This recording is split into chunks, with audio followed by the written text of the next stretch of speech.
Hello, BookTube. I'm Jonathan, and today we are going to be talking about Hugo Award-winning sci-fi books. And I thought, who better to join me than Brent and Cody from the Huguenots? I'm a big fan of you guys' channel. Brent, I'll start with you. What is a sci-fi book that brought you and Cody together?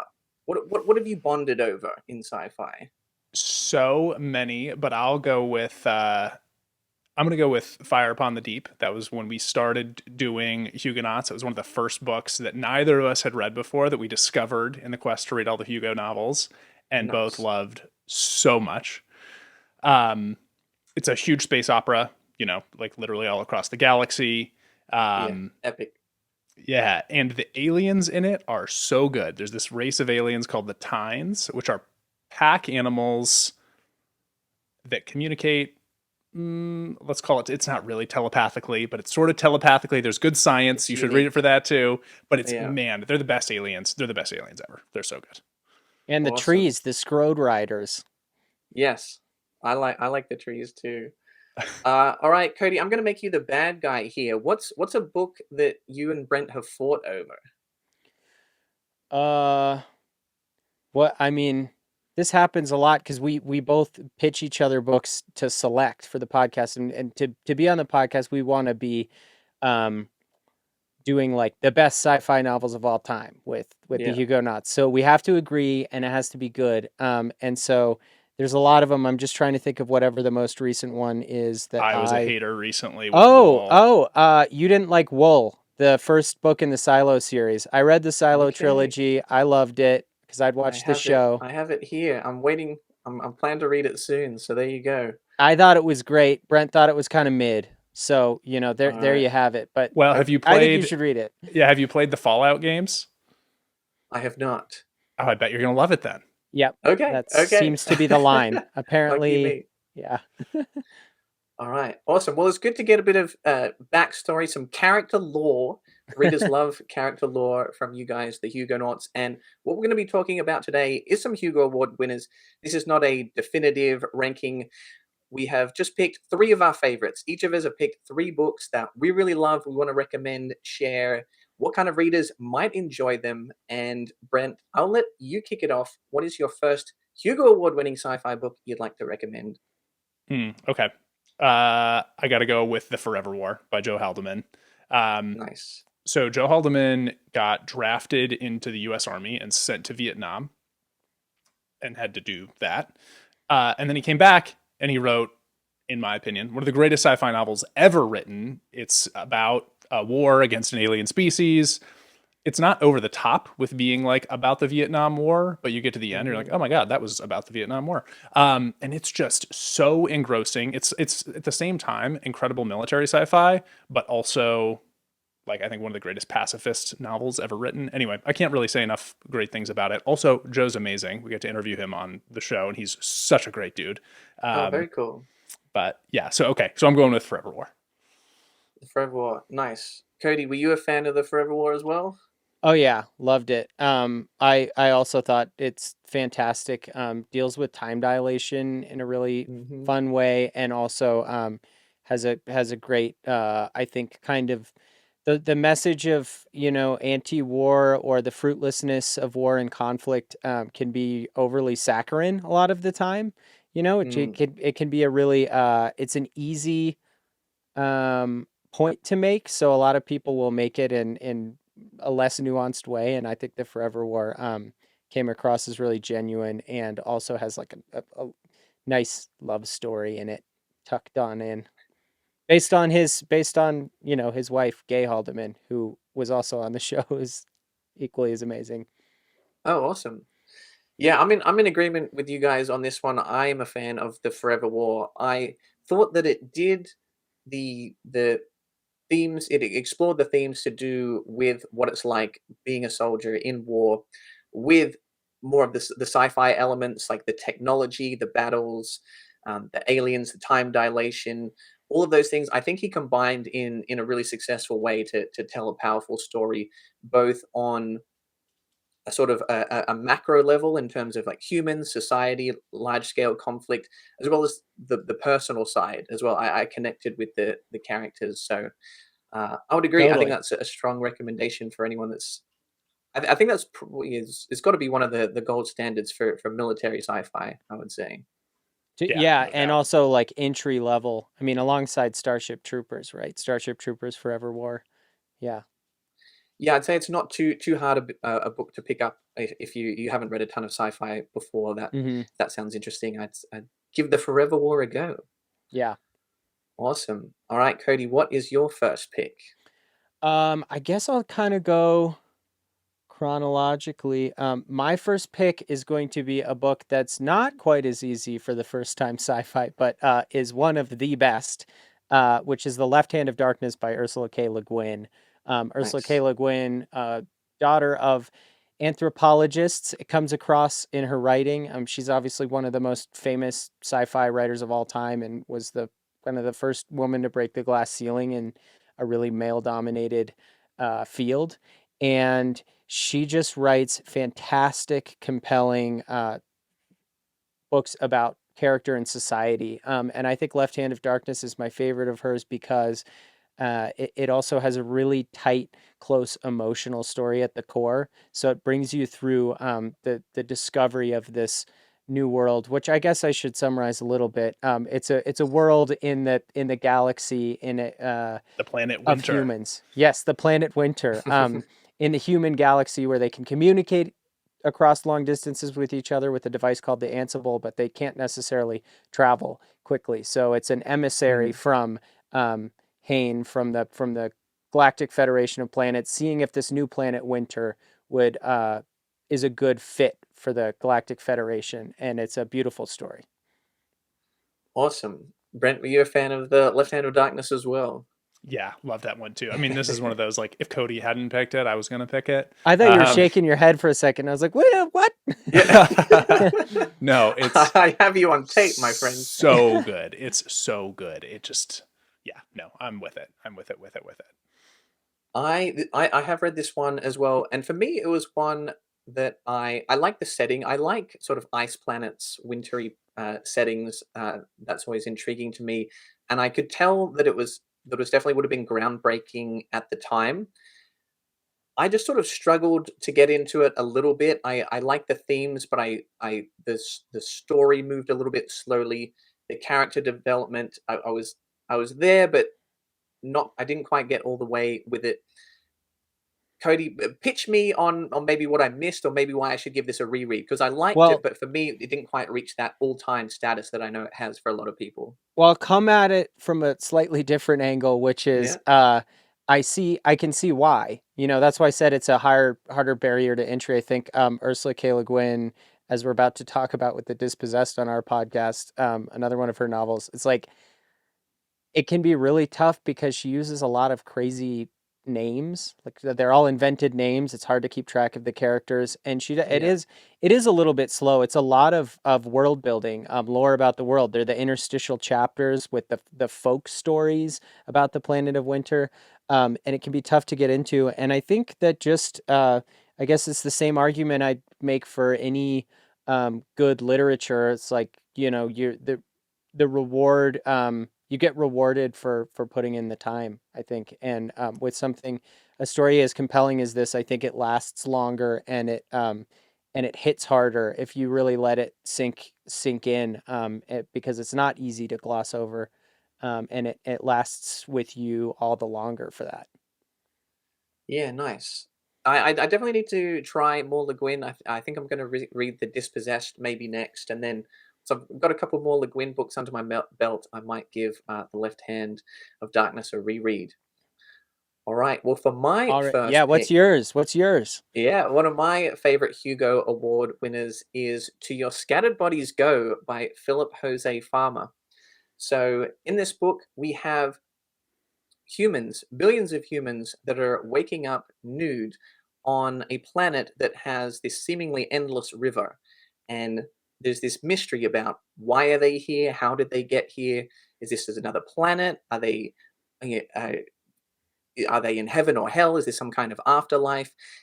How did they get here? And what is at the end of that river? So I really enjoyed this because it's a bit of an adventure story. A group of characters get together, and these humans are from all different time periods, and a lot of them are real characters in human history. And in some ways, it's obviously inspired by existing books like Lord of the Flies and Alice in Wonderland. But then it's also very unique in how trippy it is. It's kind of a little psychedelic. It's absurd. It's kind of funny at times, but it deals with some pretty heavy themes. I was impacted by this book more than I thought I was going to be. I thought it was just going to be a bit of a silly, fun ride, and I actually thought this book had quite a lot to say, and I enjoyed the journey. So yeah, if you like classic sci-fi, if you like something with an adventure, it's not hard sci-fi. It's something a bit more on the weird, soft, literary end. It's a tiny bit dated. I wish there was some more three-dimensional female characters that have been included. But if you can get past that sort of sometimes element that pops up with classic sci-fi, I think it's worth checking out. Yeah, Have often you two pops up read? with classic sci-fi. Yes. Yeah. Have you two read To Your Scattered Bodies Go? I have not, so I'm gonna give it to Brent. I've read it. I was excited when you said that you liked this one because I didn't, and so I was excited to hear what. No, but that's good. No, I was because everything you're saying is true, and so I'm glad to like to I think it's helpful to like see more of like the good side of the book, right? Maybe I was on the wrong side of the bed when I read it. I will say the sexism I had a really hard time with because it's not just the female characters. It's like the way the main character treats them also. He's supposed to be a good guy, but he's like, oof. I don't know how good a guy he is. And he's not supposed to be that good a guy in the story too. So, but anyway, I think that was a big part of it for me. I couldn't get past it. I think that's fair. I would say it, and I think different readers will have different interpretations. I interpreted Yeah. that character as being intentionally flawed because when it's clear that an author is writing a bad person, it's easy to get on board with that character being a villain and the bad things they do. We're clearly supposed to be against that. Whereas if the author writes someone that you think we're supposed to like and be rooting for, and then they're doing bad things, it does kind of get a bit confusing. Are we endorsing this kind of behavior? So for some people, it might come across as the characters might put you off. Me, I found them complex and flawed, and I thought it was intentionally done so. But yeah, that's something you have to navigate and decide for yourself as readers. But I guess yeah. I'll have to read it and be the tiebreaker. The Yes. high level mystery is extremely good. There's just no denying it. Like what's happening with this river world. Did you read the sequels? I didn't. I've heard mixed reactions to them, and I enjoyed the first one so much that I wanted to, but then I kind of started to think maybe because you get some answers but not all the answers. I thought maybe those were better left unsolved. So I might get around to them at some point, but it's not currently a priority on the schedule. For sure. Well, I felt the same way. I was going to ask you for the cliff notes because I didn't want to read the sequels, but I do actually want to know what happens.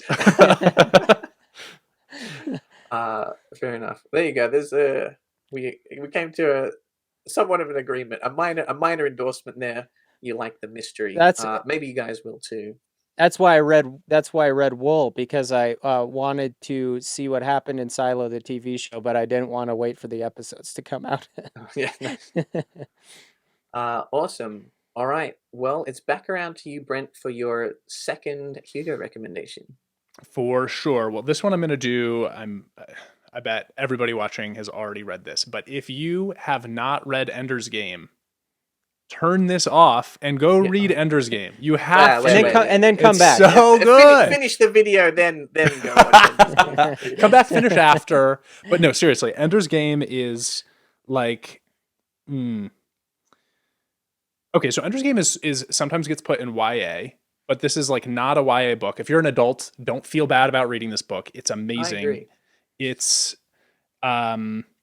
It's about a young boy who gets drafted into this elite battle school because humanity is in this interstellar war with like an insect-like species, sort of like the bad guys in Starship Troopers. They're like a hive mind style species, and it's just the main character is so compelling. it's such a big conflict. It feels like such a big scale, but it's also like very grounded in his individual experiences. And then it has the best twist that's ever been written. Of course, I can't tell you about that. I don't want to spoil it. Right. But oh my God, when you get to the end of Ender's Game, if you have not read it, it's going to blow your mind. And the Battle School and the Twist are like the first versions of those that have then been, aped a million times since then because they're that good. Yeah. So anyway, Yeah, I love it. Awesome. Yeah, I agree with all of that. I feel like Ender's Game is kind of one of the juggernauts of the science fiction genre, and for me, it's definitely one that lives up to the hype. I I also love the battle school scenes, the tactics of the battles. I thought the When they're characters, floating, yes, the yes, floating fights. Oh, I mean, things start to get a bit too serious and intense, but during those, you kind of like, oh man, I so wish I was there right now. Yeah. I would love playing these tactical, but I don't want to be in any real battles, but these battle games, oh yeah, that would Yeah. be great fun. And I always forget that Ender's Game is only about 300 pages long Yeah. because it's packed full of like the story moves quickly. There's a lot of character development. There's a lot of philosophy as well, and I think it can be read by a younger audience, and I can see why it's referred to as YA because of the young protagonists. But to me, I think it's an incredibly deep and thoughtful book. Yeah. So that could be read and probably appreciated on different levels at different ages. Absolutely. That's why I think it's so appealing because you can love it as a kid and want to live it, and then you can really Hmm. appreciate its message as an adult too. Absolutely. All right, awesome. Cody, what is your second pick? We'll go newer for my second pick. That's going to be Ancillary Justice, which is a story written by Ann Leckie in 2000, within the last 15 years. And it's 2013 or 14, I think. thank you, yes. And it's a story about a spaceship who controls ancillaries or bodies. It's an AI, but the spaceship AI controls the bodies of humans. And so it's one of the first novels I read that really is like a hive mind or an AI at the center as the protagonist, as the storyteller. And it just it was really powerful to read a book from the perspective of the AI and seeing how it Hmm. develops and the emotion that you can get from a non-human character if done right, and also the idea of what it would be like to live as a person who's living through many different disconnected qualia and bodies, um, and the plot and the mystery are really compelling. It moves really quickly. It's just a fantastic novel. It's fun. It's got all the best things about sci-fi. I think like the concept and the propulsive plot. It's just a good damn book. Sorry. Brent, are you on board with Ancillary Justice? yep, for sure. Yeah, I think it's my. Well, I think it might be like my favorite Hugo winner of the last decade. Um, it's Nice. just it's extremely good. The it's got it all. It's got like the crazy page turning, like you really have to know what happens, but the ideas are deep, and then like the science is extremely cool. It's got it all. Yeah, I love it. How about you? I- I'm starting to get a bit of sense of Cody's taste because I feel like The Left Hand of Darkness might have been a bit of an influence on Ancillary Justice. I think that's a Oh, good combo if you want to kind of compare a classic and modern take on a few overlapping themes. yeah. I really liked Ancillary Justice. I think it had some really high points. I actually talked about it in a recent video about robots. I think it has one of the most interesting sort of AI concepts that you Mm-hmm. mentioned, where we have this central AI spaceship, but then independently intelligent ancillaries that are connected and controlled by that spaceship. The it's like your fingers are intelligent, but they're still part of your body, and it's kind of a trippy thing way like lens through which to view like identity and like intelligence and technology and yeah the sci-fi concepts were my favorite part of the book. I thought I thought it got bogged down a little bit in parts, but it paid off towards the end. I did like some of the character relationships And anytime you can make me connect with a non-human character, that's a success. Although I'm a bit of a softie, did you guys play the game Detroit Become Human? No. Yeah. I a lot of people will play that game and they're like, I don't care about these characters, like they're Oh, come androids. on. That's the whole And point of I'm the like, game. that that game like ripped my heart out of my chest. Like I'm not sure I've ever cared about as many characters in any medium, not just video games, but just like movies, TV, books, and they were androids. So I don't know. I guess I've just got a soft spot for all forms of consciousness. Cody, Yeah. you should. Cody, as a lover of like storytelling through sci-fi, you've got to read that. That Through book, it's games. like loosely a video game. Really, it's like a choose your own adventure with like the highest Yes. possible production value. It's amazing. You're gonna love it. Okay. Sweet. Yeah. Yes, do it. If you if you so you got it, pause the video, go read Ender's Game, go play Detroit Become Human, come back, watch the rest of the video.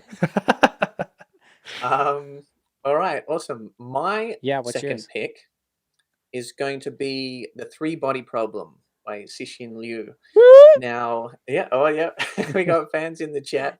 Now, I really enjoyed this book. I'll be honest, I like the sequels more. I think The Dark Forest and Death's End elevate the series, but I did enjoy The Three Body Problem in and of itself. So, the quick pitch is that set against the cultural backdrop of the Chinese Revolution, strange things start happening to prominent scientists, and it turns out that these could be linked to a secret project that is sending messages out into space.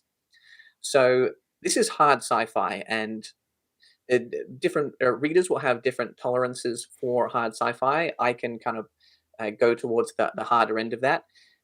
If you are more concerned about characters, this might not hit as hard for you.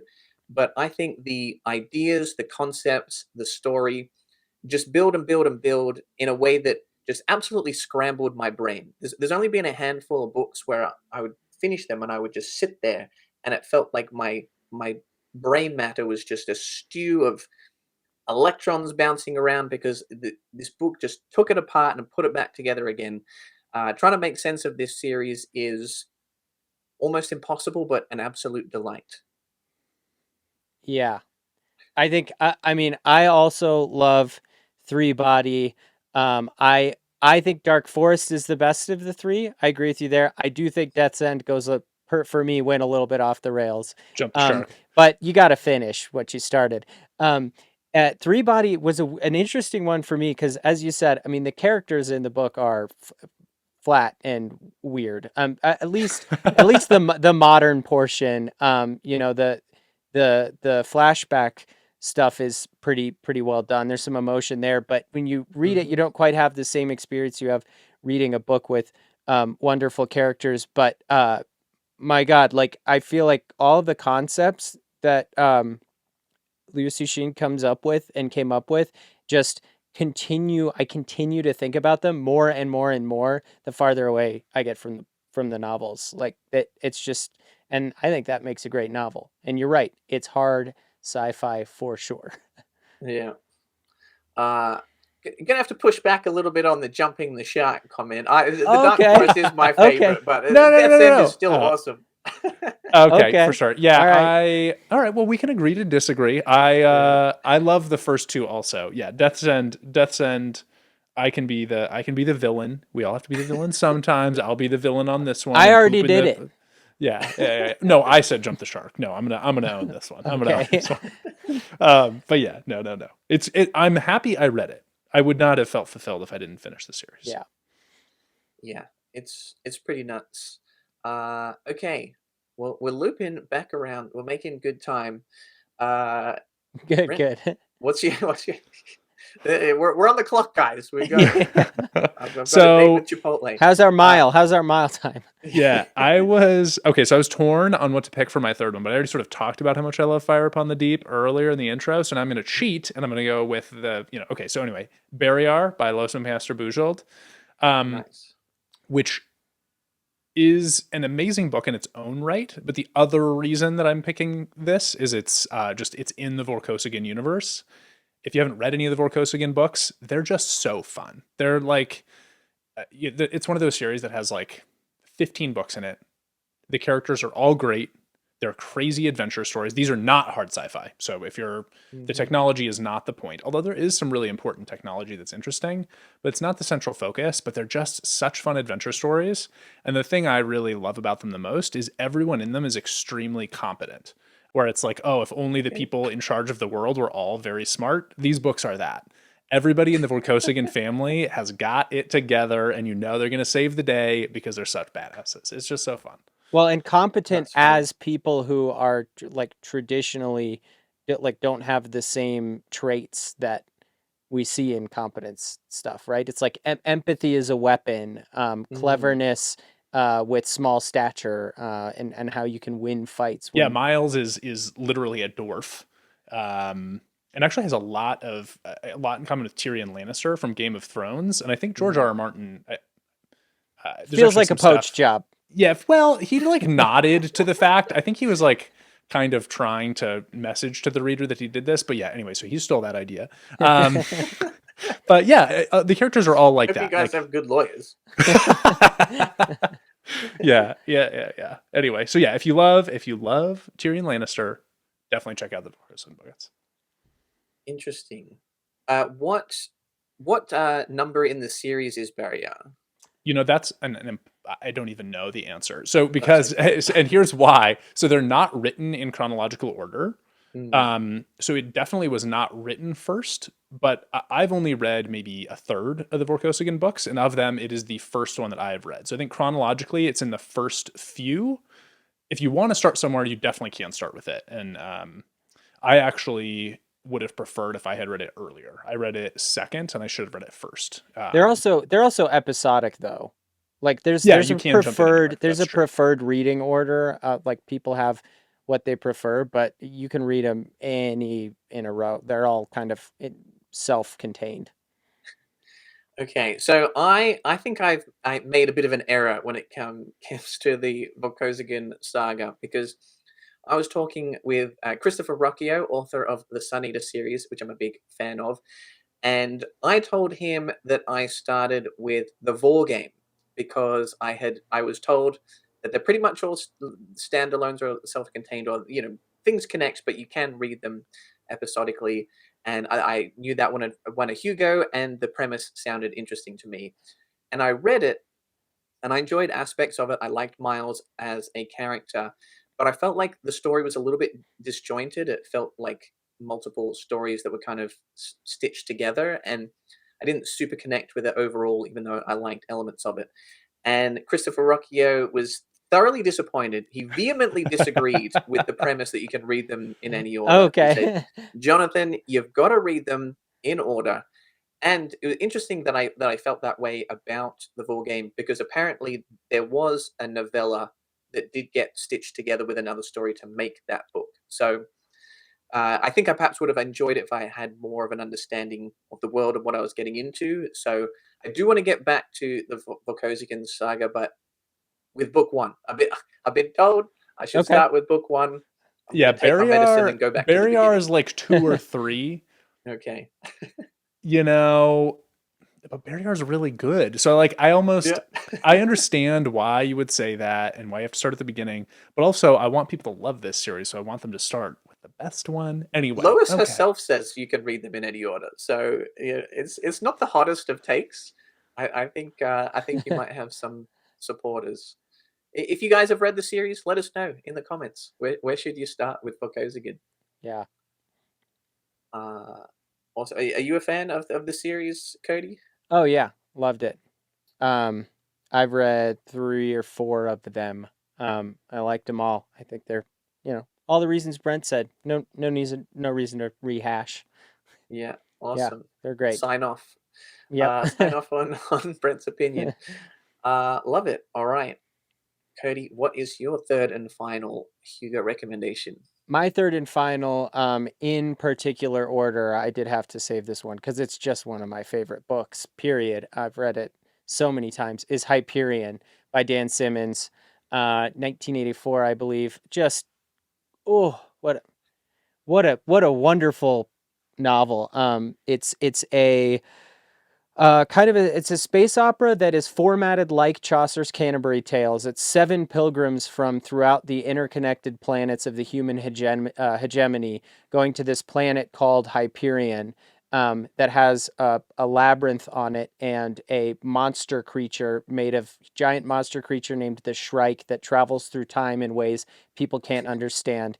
And Yeah. the Hyperion is actually told through kind of 7 short stories, really, that like in Chaucer are the pilgrims' backstories, and they're trying to find out, they're telling each other their stories along the way to try to figure out why they're all allowed to go on this pilgrimage to the Shrike, where because of the temple of the Shrike doesn't allow people to do pilgrimages like this. And so you're getting the information of the main plot as you go through, but you're also getting all of these cool interconnected stories, and it's just all the hits of like classic literature. A lot of the stories are formatted like one of them is basically Romeo and Juliet, and mixed with all of the hits of sci-fi. Each story has kind of a different sci-fi theme. So from like the Odyssey to Shakespeare to other classic lit meets robots and real life and time travel, just all mashed into one, and it's really gripping. I Yeah. just love Hyperion, and The Fall of Hyperion, the sequel, totally different book. I also loved it. Finishes the series off, but Hyperion you can read solo. Love it. How about you? What do you think of Hyperion? Did you? So I'm a big fan of Hyperion. You can see I got the 4 books over Oh, that's what you were here. pointing at. Okay, Yeah. great, nice, yeah. Yeah, massive fan. Agree with a lot of what you had to say. It's got to be one of the most ambitious series in science fiction, and Dan Simmons' ability to write stories in these different subgenres that are hitting on a lot of hardcore sci-fi fan favorites like cyberpunk and space opera and the detective and romance in there Yeah. as well as exploring sort of literary aspects, history, his character development, and his prose are all just he hits all of these different varied beats at such a high level. The fact that he can combine all of them into a wildly ambitious tale is so impressive to me, and I'm glad you're a fan of the sequel because the Fall of Hyperion is a little bit It's divisive. really contentious. Yeah. I'm Team Fall. I love the Fall of Me Hyperion. too. Me It too. it completes the story arc. Yes, it doesn't have the same structure. Yes, it's a little bit slow to get into, but I thought it was so satisfying. So some of my favorite sci-fi reading moments came from the Fall of Hyperion. So Yep. please, please, so many people read Hyperion, and then just stop, and that blows my mind. Me too. Um, How can you not want to know what happens? I get Brent. Brent, are you on Team Fall? It's pretty cozy over here. We got a lot of room. It's actually not that I packed a room, but we got good know. snacks. We got good takes. So I Join me. love Hyperion very, very dearly. And I've read it a couple times. Fall of Hyperion, though, I've only read once, and it's been like 20 years. And I remember not liking it as much, but like, Where 13-year-old is me the might not have been that tick button? smart. How do I So, remove Brent no, from the chat? How do you so remove I'm going to say I 13-year-old Brent? You reserve got to get the judgment. Shrike. You got to get the Shrike involved. Yeah, I'm gonna take a trip to Hyperion, go to the time tombs, go back in time, and smack some sense into 13-year-old Brent. It was a great book. Enjoy it more, kid. Yeah, yeah, yeah. No, that's all fair. That's all fair. Well, I guess I just have to be the villain this whole episode. It's okay. It is very different. I see if you Yeah. because I love the first book, but the structure actually wasn't my favorite aspect of the book, and I can see how if that was the thing that you really connected with or enjoyed the most, then Fall might be a bit of a disappointment, the change of direction it went. But story-wise, I loved it. Me too. So what's your Me third? I'm too. so excited. Oh, Yeah. we're up to me. All right. For my third and final pick, I'm going to go with one that it goes a little bit under the radar. People have heard of it, but I feel like it deserves to be talked about a bit more on BookTube, and that is Spin by Robert Charles Wilson. So, in this story, it has a modern setting. One day, all the stars disappear. And so this kind of leads to this mystery about why did the stars disappear? How did that happen? And what does that mean for humanity? And we follow this story as we follow three characters. We have a brother and a sister and a friend, and these characters grew up together. So we get to see them as children and then as adults. And for me, this book is real big idea, high concept, sense of wonder, sci-fi, but also with some very interesting characters. They are a little bit tropey. We have a character that is clearly the scientific one, and then we have a character that is clearly the spiritual one. But the dynamic between the three and the way that develops, I found to be really engaging. And the science, I'd say it's kind of medium to a little bit of hard sci-fi. So I think if you're someone that's not read much hard sci-fi, this might be a good sort of way to kind of segue into that because you're still going to have good characters and get introduced to some of those harder sci-fi ideas. And yeah, I was engrossed by the mystery, and I think it stuck the landing as well. Yeah, I hadn't heard of, as pointed out about going under the radar. I hadn't even really seen Spin. I guess I'd glossed over it Yeah, on the Hugo winner list until you it's too brought short a it up. name. As you're going down that I know. Wikipedia article, it just doesn't It doesn't pop slips through at the you. cracks. And Yeah. you said you brought it up for this recording, and I read it in like 2 days over the Wow. weekend, and I loved it. So recommendation, and I totally agree. It's like the format of the English novel that's just like really good literary character stuff with a couple of characters over their lifetimes, but Yeah. with the awesome sci-fi on the side. And I totally agree. I think the hard sci-fi, it's a great way into hard sci-fi because the concept, the couple concepts they deal with are super compelling, but it's not really the whole book either. So it's not like you're just getting bombarded like you might with Three Body or something. Look Yeah. at Cody doing homework for the video. Well, it was a glad you very liked it. enjoyable assignment. And I'm glad you recommended it. Thanks. Yeah, Thanks I'm for bringing so it up. excited to read this one. Yeah, thank you so much for telling us about it. I am so stoked. Awesome. Well, there you go. Those are 9 Hugo Award winning books that we would recommend. Obviously, there's lots of great ones. There's a couple of big names that we might have missed, but I wanted to recommend maybe a couple that you haven't checked out before. Do you guys have any final comments on any of these books or anything that we missed before we wrap it up? Not really. Thanks for having us. This is really fun. Awesome. Brent, Cody, I appreciate you coming on. Brent, I don't think you really were the villain. I think I liked it. You don't have to love everything that I love. If every single comment that I ever got on YouTube was just agreeing with what I said, that would make for the most interesting discussion. So I'm glad you like some things. Yeah, I'm glad I had could be some your nemesis. If I'm not the villain, I can be your perspective, yes. nemesis of the episode. Yeah, we'll get some merch printed up with yeah. I was trying to think of a pun on the fly and failed, so we'll keep it. Hell Keep it yeah. rolling. That's the shirt. It'll just be Brent's face and then me, speech bubble. I tried to think of a pun on the fly and I failed. In the Words in Time store coming soon. Anyway, Hugonauts, go check out their channel. They go through Hugo Award-winning books, great discussions, some longer form videos like this. So if you like longer discussions, check it out. Check out their podcast. Check out their channel. And yeah, you can click all the buttons. I'll put something over here, maybe something over there, and more sci-fi content. Thank you. That's the outro. I'm just gonna cut. This will be a 3-second awkward pause, and then we're gonna cut. All right. All right. Sweet. Awesome.